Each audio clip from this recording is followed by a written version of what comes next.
Hyundai Veloster N is a hot hatchback, which means it should be two things. For one, it should be very fast, very fun to drive, rowdy, and something that maybe you'd want to take to the track on the weekends. But on the flip side, it should also be comfortable to daily drive and efficient. But just how efficient? Today, we're going to find out.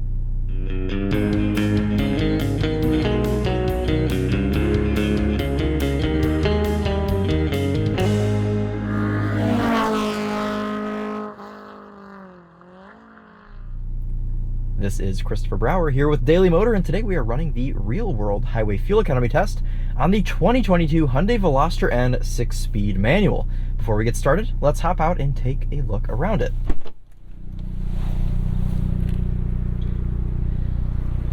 This is by far one of my favorite cars on the new car market right now, the Veloster N, because it combines all of the great aspects of a hot hatch. It's practical. This side even has an extra door, and it's really fast, rowdy, and a little bit childish, which is a good thing in my mind for a car in this segment. Every Veloster N in 2022 gets the performance pack with these slightly larger wheels and those really cool bucket seats that you saw inside. And if you want to learn more about the Veloster N, I will have the link to my full review in the description. But for today's test, we want to see how efficient this Veloster N is on the highway. And that's important for a hot hatch because it should be able to do both. It should be really fast and fun to drive, but it also should be very dailyable and cheap to run. So let's go ahead and get started with this test and see just how good of highway fuel economy we can get out of this Veloster N. So why do we do this test? Well, the EPA's fuel economy test, which gives this Veloster N 28 MPG on the highway, only averages 48 miles per hour, and we know that some people like to take their cars on long road trips. So what we do is go out 50 miles and back 50 miles, averaging 70 miles per hour to get a more real world figure. Some things worth noting for today's test: outside temperature is 89 degrees Fahrenheit. It is a hot one today. And on the flip side of that, we're going to be running the climate control at 73 degrees auto. So those fans are going to be blowing pretty hard here once we fill up with gas, but you'll just have to bear with me on this hot day.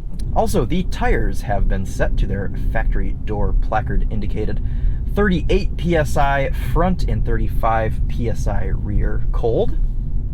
So a nice factory figure there. We'll also be filling up at the same pump both times using the same 3-click filling method. All right, let's go ahead and get out and do our first fill. All right, and 2.73 gallons in there for our first fill.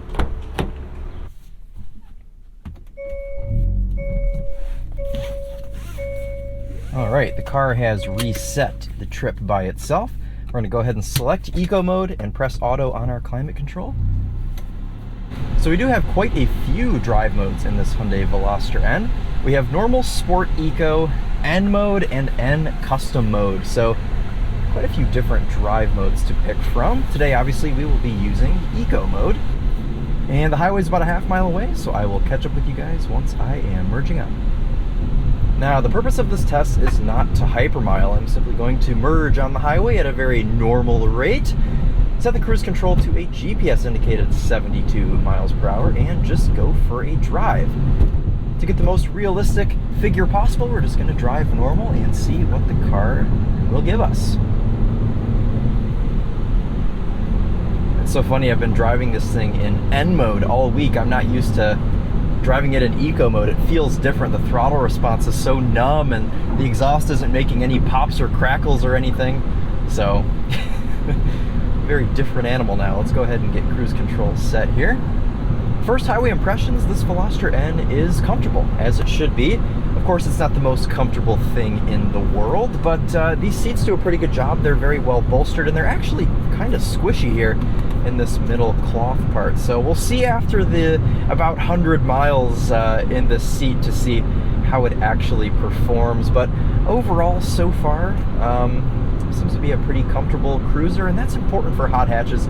As I've mentioned time and time again, they should have a very split personality. Comfortable to drive casually, but also be able to drive like a bat out of hell if you want to. And this Veloster N seems to be delivering in that department just fine.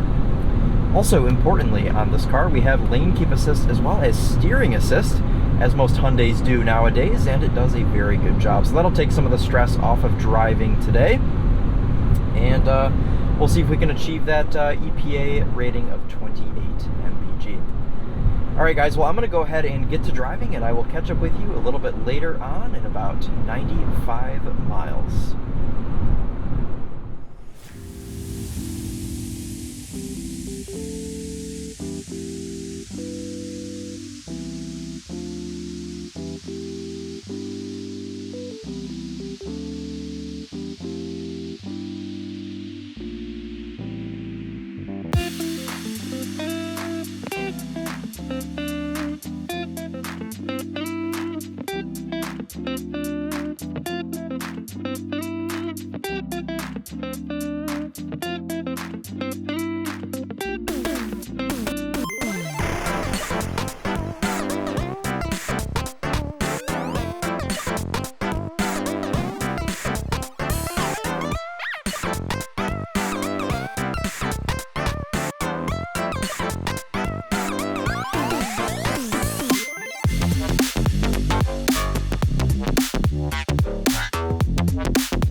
Wrapping up our drive here in the Hyundai Veloster N, indicated on our cluster here just about 32.5 MPG, so almost 5 MPG over EPA's estimate, but we'll have to see once we get back to the pump and do our math if that is actually accurate.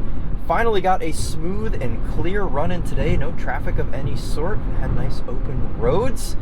That's why I like to do these tests on Sundays, because no one is really out on the road. But anyways, overall highway impressions, verdict on the seats, not bad. My back doesn't hurt, and I'm not really itching to get out of this thing. Really good AC, blows nice and cold. The lane keep and steering assist both do a really good job. But as this person is merging on here, you can see the lack of adaptive cruise control. I will have to use my brakes here, but that's okay. Yeah, I mean, otherwise, it's been a really, really good ride here in this Veloster N. With the ride in its comfort setting, it does a fine job. Visibility's good. I mean, I don't really know what else to say. Other than that, I really, really want a Veloster N. Again, if you want to learn more about this car and see it driven in Ed mode to the limit, I will link my full review down below.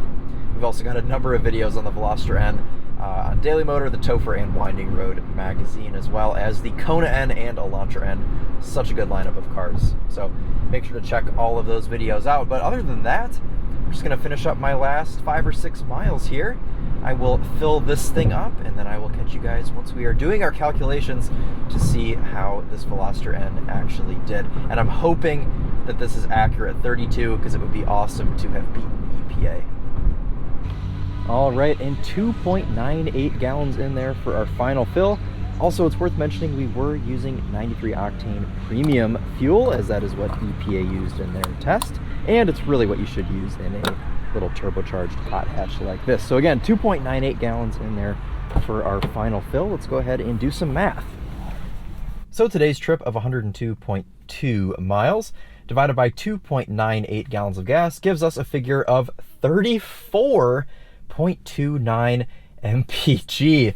So right at the end of the trip, the car was indicating 33, and with our results here, we're getting right around 34. So I mean, even if you were to take the car's readings and our reading here at 34, you'd still average right around 33.5. So absolutely obliterating the EPA's rating of 28 MPG. This thing did an awesome job. This is a really, really impressive figure. I'm proud of it.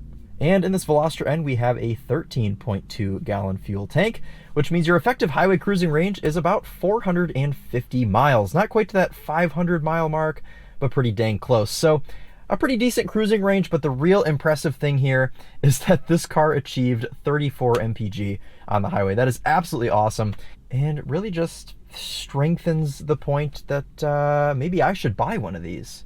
What do you guys think? You should buy one, I should buy one. We should all buy one so then the N cars can stay around. But bias aside, really good car, really fast, really fun, and really efficient, as we just found out. So thank you all so much for watching. I hope you have enjoyed this fuel economy test on the Veloster N, because I have certainly enjoyed my little journey today driving it. So yeah, thank you all so much for watching. This has been Christopher Brower here with Daily Motor, and as always, drive on.